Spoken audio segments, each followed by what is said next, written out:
So you have to learn to set yourself apart. What makes you different from anyone else who sells travel? That is you and your story. There's only one you. All of your travel experiences are yours. How you share those stories, how you empower your audience, no one else can replicate that.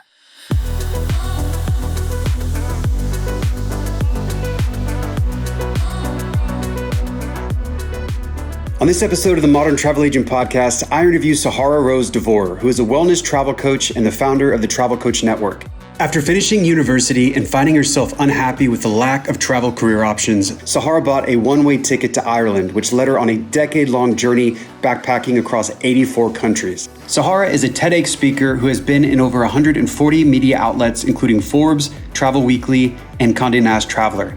And she was one of 2023's most influential women in travel by TravelPulse. We discuss how agents can get out of their comfort zone, be vulnerable, and use a human-centric approach to better connect with their clients. Because with so many different options available to book travel, it's never been more important for agents to set themselves apart by sharing their unique stories and perspectives. Sahara, thank you so much for joining me on the Modern Travel Agent Podcast. Hi, Chris. Thank you so much for having me. It's a pleasure. So, one of the interesting things about the travel industry in general is the way that it kind of just pulls people in. There's so many people in the industry that maybe didn't plan to be, but the fortuitous nature of the travel industry brought them in. Did you have a similar experience? Yeah, I didn't grow up as a traveler myself. No one really in my family traveled. Our extension of traveling was in the family van down to Mexico to visit my grandmother's family, and then up to Canada to visit my grandfather's, but I was really little at the time, so I only remember bits and pieces of that. And I wasn't aware of what was out there, and no one traveled for business. I traveled, to Disneyland with my mom, but other than that, I didn't really know much about traveling until I was in my third year at university. I joined a hospitality and tourism management program because unlike many people, I didn't know my career path or my passions for a really long time. I juggled and I changed a variety of topics in university and school. And I was moving from Arizona to Chicago, and I had a small window of time to find a new school to go to. And I came across this travel program, and I was like, travel? Who doesn't like to travel? That sounds cool. I'd heard about something called backpacking before. So it was in that program that I was inspired by all of the foreign exchange students talking about how many countries they've been to and how easy it was to travel within Europe and Asia. And I was just in awe. And that's where my wanderlust started. I told myself, I don't know how I'm going to do it. I'm a broke college student. I was a junior in college, living in the expensive city of Chicago, but I made a pact with myself and I said, I'm going to figure out a way to backpack Western Europe. And I thought I was going to just do that, and turned into a decade-long journey. Oh, wow. And during that journey, what were some of the highlights of the travel, like the destinations? Did you have some places that really kind of felt different to you, you know what I mean, stood out? Yeah. I traveled over 84 countries. So there's a lot of destinations that I've been to. I have always been drawn to destinations that are off the beaten path, or non-touristy, I should say. I like to be within the locals. I like to kind of live the life that they have. And I spent a lot of time, most of my time in Southeast Asia, and really remote towns in Eastern Europe and South America as well, because I like to go to the places that people weren't already kind of overly saturating as well, because it felt more real to be in a destination where you understand what someone else's home is like and someone else's life is like. Then that's not been like structured for tourism. Yeah, I do think that a lot of times when people, they get a sort of sanitized version of a destination, right? They're not really meeting with the people and seeing their life. And, going to so many countries and interacting with so many people. I love psychology, so of course I have to go to that angle. Was there anything that surprised you in the way that people live, or what was your biggest takeaway? What was the biggest thing that the lesson that you learned interacting with so many different people in so many different walks of life? Yeah, that's a great question. I mean, obviously, travel has taught me so much, but one of my biggest takeaways is that you don't need much to be happy in life. A lot of these remote places I've been to are just places where there weren't a lot of tourists, I should say. They're not all remote, they're just not often traveled to Mhm. by tourists. And uh, getting to understand the easiness of life and the easiness of a routine and the simplicity of what you have and the food that you have and what you buy. Um, it it's those small things that make people happy versus, being from the States and we are just in this grandiose mindset of stuff, stuff, stuff. And if we don't have certain things or it's not enough or we don't have enough money, we're not happy enough. And a lot of these places in this world, you realize that money doesn't buy happiness and people are extremely happy with very, very little. And that gets them really far in life. Hmm. And that's such a great lesson, right? That lesson of gratitude, because I mean, that's the ultimate source of happiness, if you're being honest, right? Is being grateful for everything that you have. How do you connect with people in the States, let's say, who have been brought up in a certain way of life, where, as you said, it's more materialistic, it's more concerned with maybe status or having things as a filler for some of the other more important elements of life. How do you connect them with that message? What have you found to be a successful way to kind of open people's eyes to that important lesson? Yeah, I mean, I think it's really important to empower people to get outside of their comfort zone when they travel, especially being here on a travel agent podcast, that it's really easy to plan a sheltered trip for people, to keep them isolated from the real community, from the real locals, from the real experience of a place, because now you're painting a picture for them that's not realistic. And it's also sending the message that the world's unsafe, that environment's not safe. You have to stay within these walls. You have to stay within this shuttle that we have for you. You have to stay safe. And I really encourage people to get outside of their bubble. And that's what travel is all about. I interview people all the time and I do a lot of surveys, and my research shows that people always say that I want to learn about other cultures and I want to meet new people. Those are two, and I want to explore new places. Those are three main things, the most popular things that people talk about. And those are key elements to travel. Tourism's about people and places. So if we are sheltering ourselves from the people and we're sheltering ourselves from the places, why are we traveling in the first place? This episode is sponsored by the Dominican Republic Tourism Board. And if you want to learn more about how the Dominican Republic can be a great destination for your clients, check out GoDominicanRepublic.com, where they have write-ups on all the different beaches, activities, excursions, and fun things that you can do in destination. So just really getting outside of their comfort zone and being able to connect with people and have conversations and really get to know people.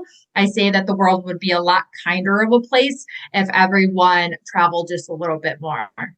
Yeah, there's that old saying about travel being fatal to prejudice, right? I think it's when you get out and you see the way that people live and you realize that as much difference as there is maybe in culture and customs and routines, fundamentally people are people, right? They're just trying to do the best they can. They're just trying to be happy. They're trying to have a family, to build a life, and that ability to connect across those cultural divides can also be super interesting and insightful, right? You never know what somebody else can bring. So, as an agent, right, and you're trying to share this message with your clients, right? You're trying to book them and to show them, to make them not be scared, to empower them.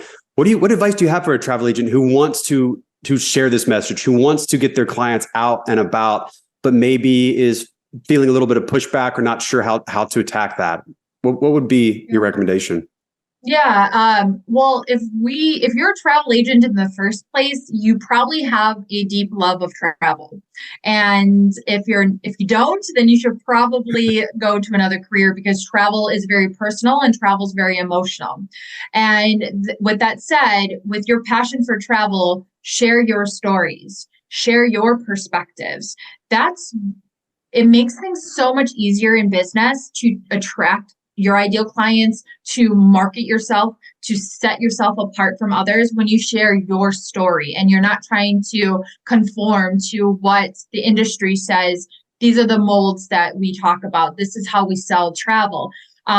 Because people, I mean, I'm sure many people who are travel agents, they get it all the time. When you were just a traveler yourself, how did you do that? How did you manage to go there? How did you travel on your own? How did you afford to do this? They want to know your personal recommendations, your personal information on how you were able to do this. What was your mindset at? So sharing this, it makes content easier. It makes so much more things easier in your business. And your clients will grow trust and loyalty and likability with you, which is essential to your business as well. So start with sharing your story too. I love it. I actually just had a conversation yesterday with an agent I'm mentoring, and I was kind of reviewing his website and helping him build it.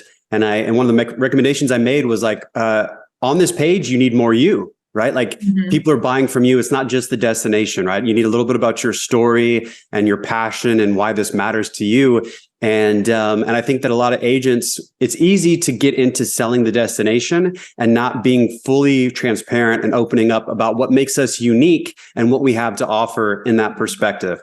So I think that that's a great point. And I guess to continue on that, there's a lot of agents that also kind of, I think they struggle to be vulnerable, right? They struggle to fully open up the world and to be on camera or to talk, right. Even though they know maybe they should be doing it. Deep down, there's these sort of roadblocks that are keeping them from taking the steps that they need to really share their story and their vision. What would you tell those agents? Yeah, like I said, travel is personal and it's emotional.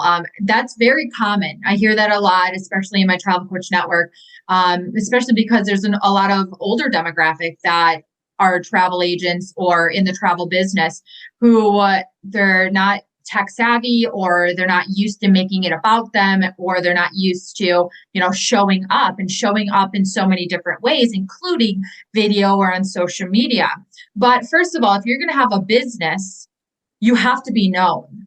If no one knows about you and no one can buy from you, no one can share about you to someone else, no one can pass word of mouth, your business will be very stuck if no one knows about you. So getting visible in all aspects is key to your business growth. You also have to share your story because, again, the travel agent industry is a very saturated industry and it is continuing to grow. So you have to learn to set yourself apart. What makes you different from anyone else who sells travel, anyone else who provides travel experiences?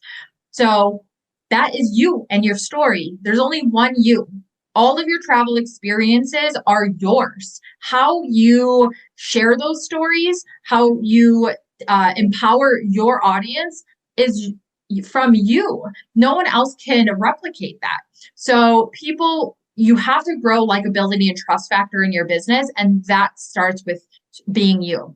And with that said, you don't have to be on TikTok. You don't have to, create Instagram reels. You don't have to do all of these crazy stuff that people are doing with content these days. In your business, you want to be able to find a system that works for you. So try different things and try them first, because you don't know if you don't like it first. Try them and then find what works for you. What do you enjoy doing? Because it's your business, you should enjoy it. What works for your ideal clients and your audience, and stick with that. If Facebook is your platform, stay on Facebook. If TikTok is your platform and showing up and being creative is your interest, then have fun and do that. But your business should always be fun for you because it's what you're getting up to work on every single day. So get out of your comfort zone and not get over your imposter syndrome. I shouldn't say that. Imposter syndrome is so difficult to work through, but work on your imposter syndrome because it makes it, with all the noise on the internet, it's really easy to compare your content and your business to everyone else's, but you have to work through that, which every single entrepreneur, every single business owner experiences at some point. I think I read an article one time that said like 70% of people experience imposter syndrome to some extent in their life. That's a lot. And those are not only just people in business. So all of these things are a journey in your business, and you want to be able to work on them. For sure. Yeah. That's actually a common question that I get about imposter syndrome from especially from new agents. Like, how am I supposed to be an expert before I'm an expert? How am I supposed to know these things? And I think, a big thing that I recommend is also like understanding, like, let's say a piece of content. We put so much pressure on ourselves to create a piece of content and the output of that content and what it's going to do. And I think when you remove yourself from the outcome and you recognize that the true value is just the process of creating, because that's going to make you the person that you need to be, that's going to solve the imposter syndrome. That one piece of content, let's be honest, nobody's going to be talking about that in 48 hours. That's the way the world works. It's always just turning over. And when you lower the stakes, it can kind of enable you to give yourself that freedom to create and to be what you're talking about, which is in front of people, sharing your story, being vulnerable, because nobody else can do that, right? And that is something that is unique, and a unique value prop that every agent brings. I think a lot of agents are also, as a way of dealing with imposter syndrome and trying to find their way, a lot of agents are seeking out other communities of other agents. And I know that, with the travel coach network, it's like, that's a lot of what kind of you're trying to build as well, right? Is to help them do. And I wondered if you could share a little bit about what that process looks like and what that offers to agents. Yeah, well, the Travel Coach Network, to be clear, is our travel coaches, which are very different, not very different, but they're different from travel agents. We don't focus on the planning and booking phase of a trip. Instead, you focus more on the intention setting and the empowerment side of travel. So kind of think life coaching plus travel. But with that said, there are a lot of travel agents and advisors who have come into the Travel Coach Network to learn how to combine travel coaching with their services and setting themselves apart and growing their business.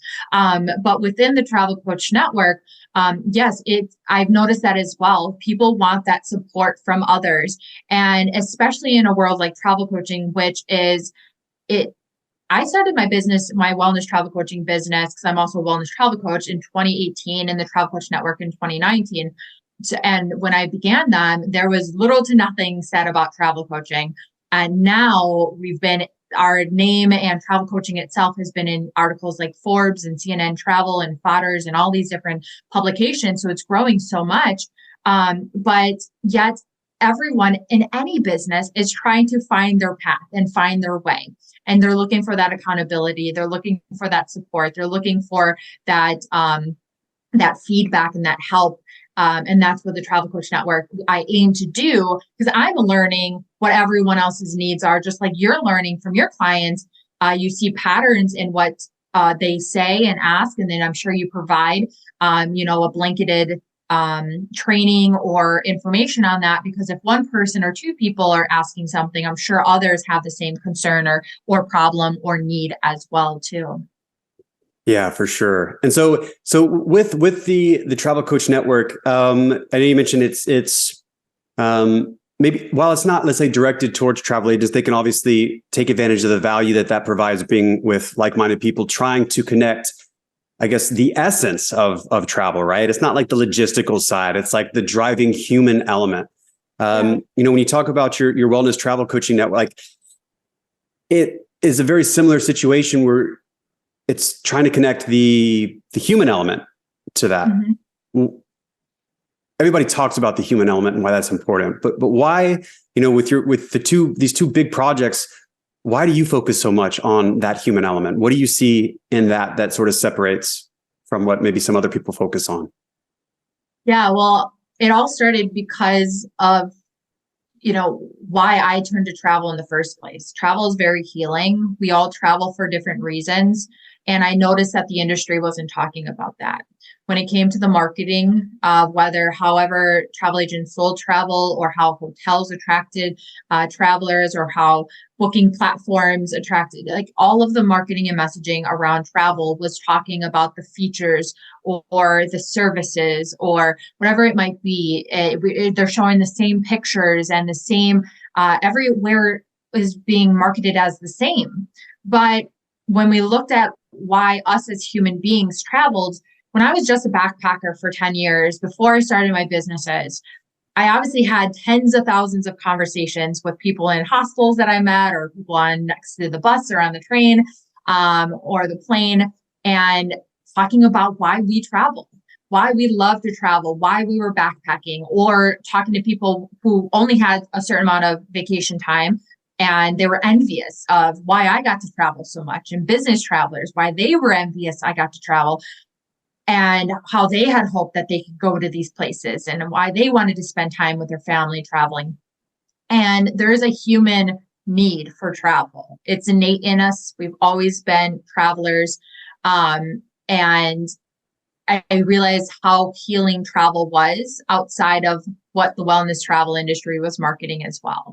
Beyond spas and gyms and yoga retreats and all of that stuff. If you were to Google wellness travel right now, those are the features that would be popping up of properties and destinations and hotels and resorts, wellness centers. That's not wellness travel to me. Travel is wellness. And to me, wellness is travel. Look at I'm sure someone has experienced this themselves, or someone has had a friend or family member. If you, gone through a breakup or a divorce or a loss of a loved one. I know when I lost my dog, I turned back to traveling. There's something so healing and satisfying and fulfilling about travel. And we learn about ourselves, and we figure out who we want to be as a human being. All of us has underlying reasons why we travel beyond just wanting adventures and new experiences and memories. So that's why I always said there has to be something so much more out there of how we can help people travel. If you're passionate about travel, then what the industry says is possible. And that's where I came across my travel coaching business and went from there.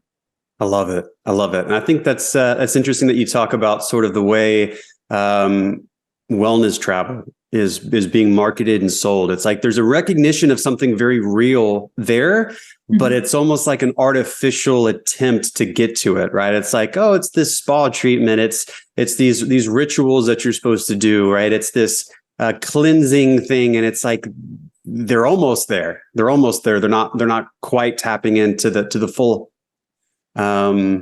expanse of what it means, right, for wellness and travel. When you're talking with agents, let's say, where that's all that they know to talk about wellness travel is to say like, oh, they've got this spa, they've got, this type of cleansing rituals, they've got this food, how can they better communicate that with their clients? The nature of, I think with agents, especially new agents, sometimes it's the wording that's the most difficult. So let's say if there's a new agent that's trying to tap into that human element, that hears what you're saying and says, I agree 100%. We need to get to the underlying reason why people are traveling and to tap into that. How can they verbalize that better? Or what questions should they be asking their clients? Or, how can they do that dance to bring that into their practice? Yeah. Well, if you're starting off your business or you're deep in your business and you're feeling stuck, you have to lay a solid foundation for your business first. And two elements of that solid foundation, in my beliefs, and this is what I teach to my members, are that you need to do your research. So whatever it is that you believe in, whatever your core message is that you believe in. For example, my core message as a wellness travel coach, and my target market are companies, destinations, business travel. My core message is that there's far more to wellness travel than just spas, gyms, yoga retreats, and wellness centers. So whatever your core message is, you need to back that with support. So doing your research is really key. That's going to also bring you inspiration for content, for how to craft your messaging, how to talk to your clients, how to understand what they're in need of. And that goes into my second point. You have to know who you're selling to. You have to know who you're trying to attract. Who are you trying to work with? I hear this all the time. Well, I can help anyone with travel. Everyone likes to travel. But what business do you know is like, well, just sell to anyone. Does anyone? No, you have to have a strategy on and know who is your ideal client. Yes, of course, someone else might be buying from you or working with you or word of mouth. That's fine. But have a focus on who are you serving, and not the old school way of choosing a demographic. I don't care what their income is. I don't care about their status. I don't care about their gender. I always say, if you were to ask a room full of people, who here, is looking to go on a trip because you need a little bit more soul searching to do. You you're not really sure what direction you want to take in your life. You've just had, a traumatic life event or, maybe a breakup or something that has you at a crossroads and you want to go off the beaten path and spend time in nature. I guarantee everyone who raises their hand is not going to look the same. They're not going to be the same age. They're not going to be from the same background. They're not going to be from the same country. That we can, and I hear this still at travel agent events, like, this is how you choose your demographic. No. Times have changed. It's 2023. The pandemic flipped us upside down and gave us a fresh restart. So there's depth to it. So you have to identify who your ideal clients are, what is your core message, and do your research.